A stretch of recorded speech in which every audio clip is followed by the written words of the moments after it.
Welcome back to BTL Productions. Today, we're going to talk tariffs.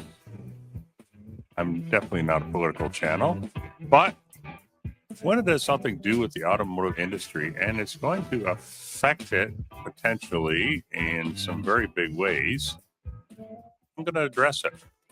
We're just within hours of Donald Trump taking office at the White House. So, without further ado, let's roll the intro and we'll get right into it.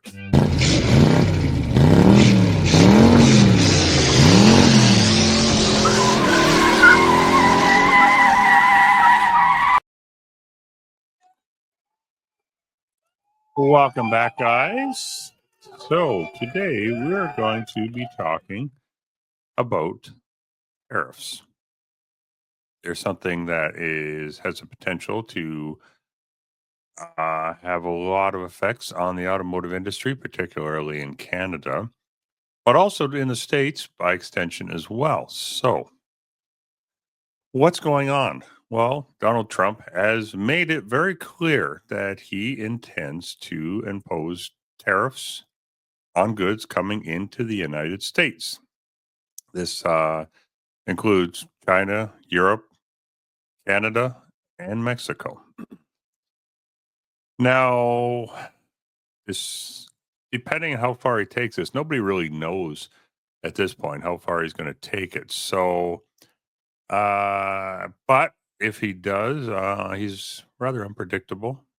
Sometimes you don't know exactly what he's going to do. But if he follows through, makes good on his promises, this could be one of the largest trade wars between US and Canada in quite some time. Worst case scenario, uh, the province of Ontario, particularly, which is kind of the hub of the automotive sector in Canada, could see an effect of up to 500,000 job losses. It has the potential to shrink the Canadian economy by $78 billion, which would be pretty catastrophic. It could send the Canadian economy into a recession by this coming summer. Trump does like tariffs. I don't know if he's going to take it as far as what he has indicated at this point. But as they say, you prepare for the worst and hope for the best. Last time Trump was in power, he did impose tariffs on Canadian steel and aluminum going into the United States. Or the Canadian government did respond to this by initiating a dollar for dollar tariff on American goods coming into Canada. So, what was the result? Well, they did end up resolving the issue fairly quickly, not as quickly as some might have liked, but it did get resolved. Um, Basically, Trump is a master negotiator. Nobody can really dispute that. He's been a businessman his whole life, so he knows how to negotiate things, and tariffs are one of the things that he likes to use as a bargaining chip. So, why? Well, I mean, it gives him a lot of power, makes him look like the strong man to his people that have voted him in. And yeah, now over on the Canadian side, the Canadian government, both federal and provincial, have been preparing for this for a number of weeks now.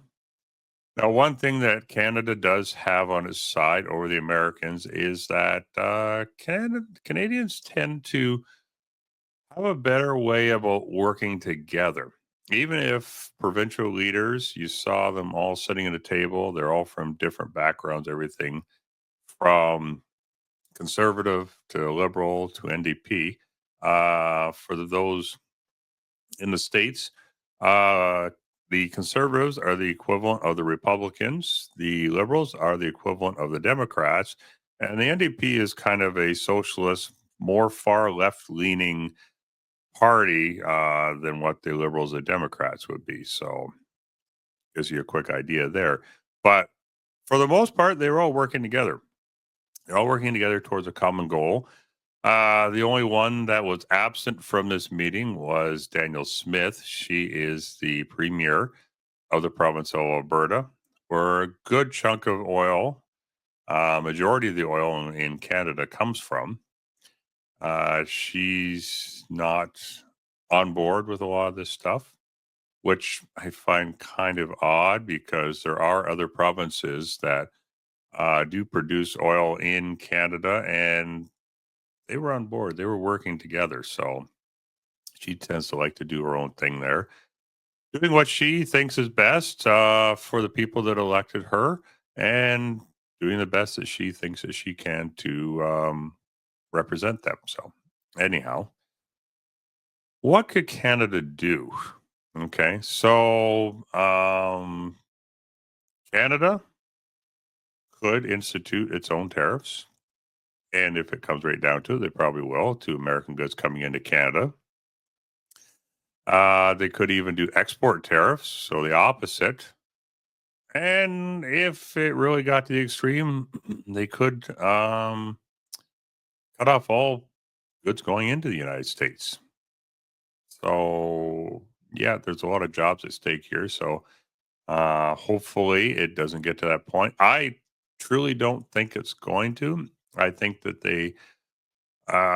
Donald Trump tends to say things off the cuff and sensationalize things, we'll say. So when he does that, he gets a lot of attention. And to him, I think he thinks that this is going to get him what he wants. And you know what? It's probably worked for him in a lot of cases.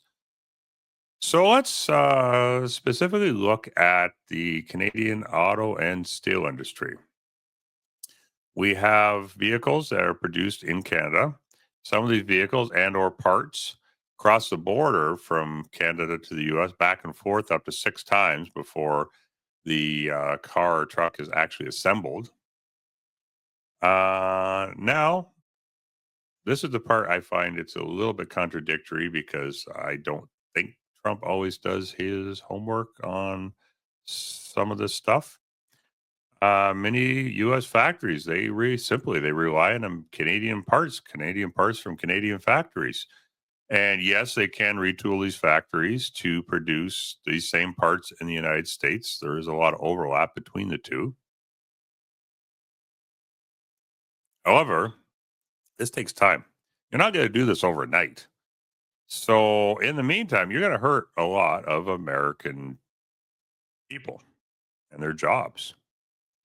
So, if your priority is to protect American jobs, I don't think this is really the approach you want to take.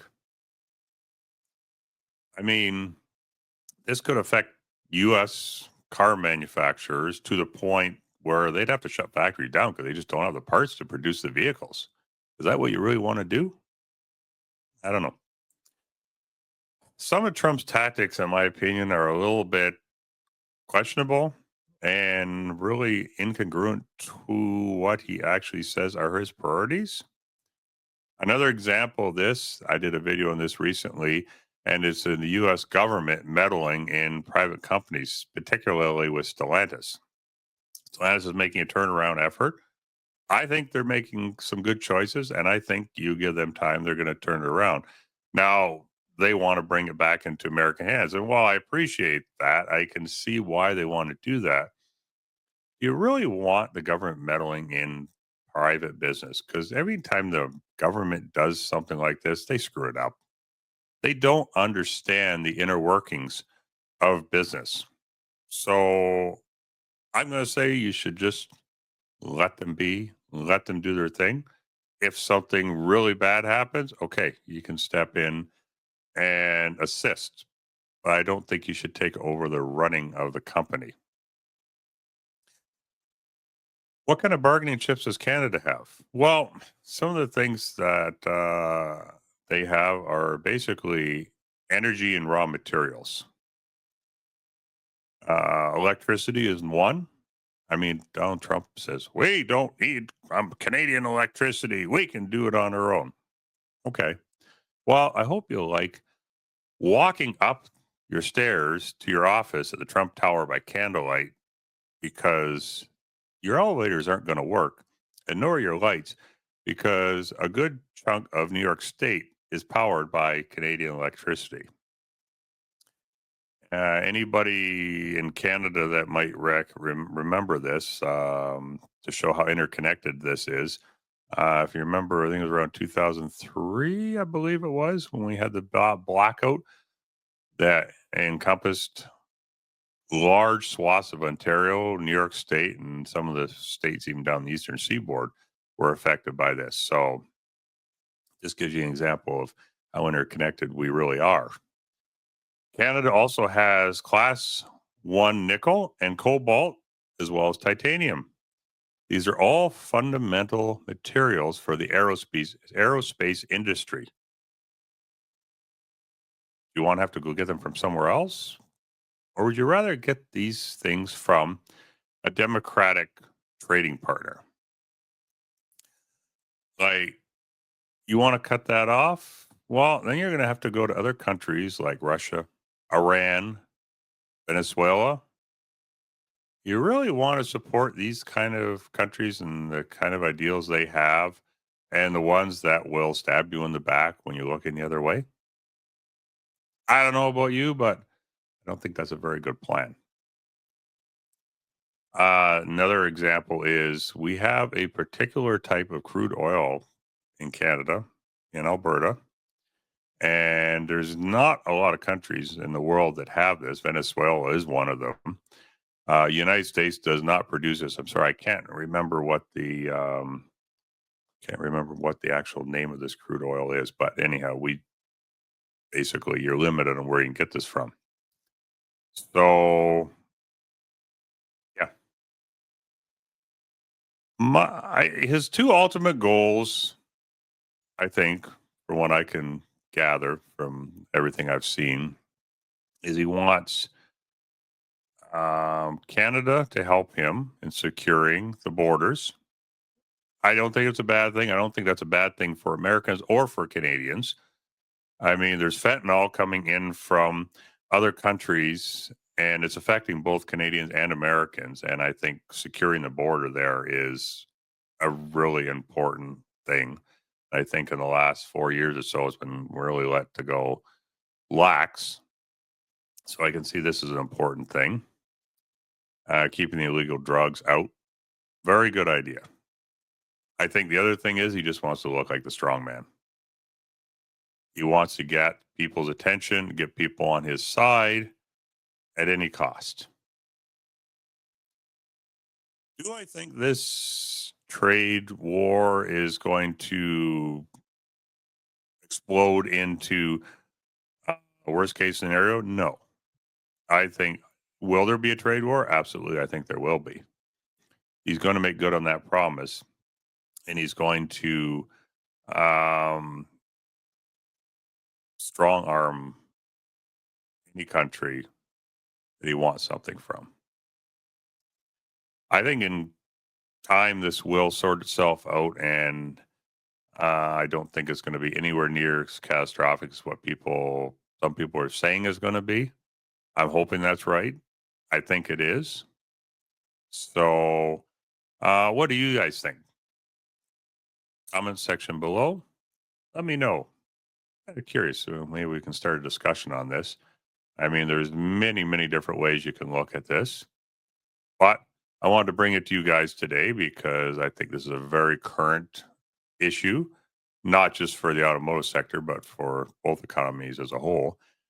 And tariffs, if they're taken too far, they're going to, like I said, they're going to hurt both sides. And he's not going to want to do that. And you're going to get people in his government, even if he doesn't realize this, you're going to get people in his government that will realize this. So I think given some time, this will sort itself out. It's going to take some good negotiating, and Canada and the States do have a good record of being able to sort things out like this. So I'm hoping this is just another case of that. Anyhow, let me know what you think. Leave a comment below. Like the video, subscribe to the channel. I'll see you guys very soon in the next video And as always, have a great day. I don't ever slow up, no I don't take shit. I got no love for the fakeness. If you wanna play tough and wanna hate this, I'll always show up. I don't ever slow up, no I don't take shit. I got no love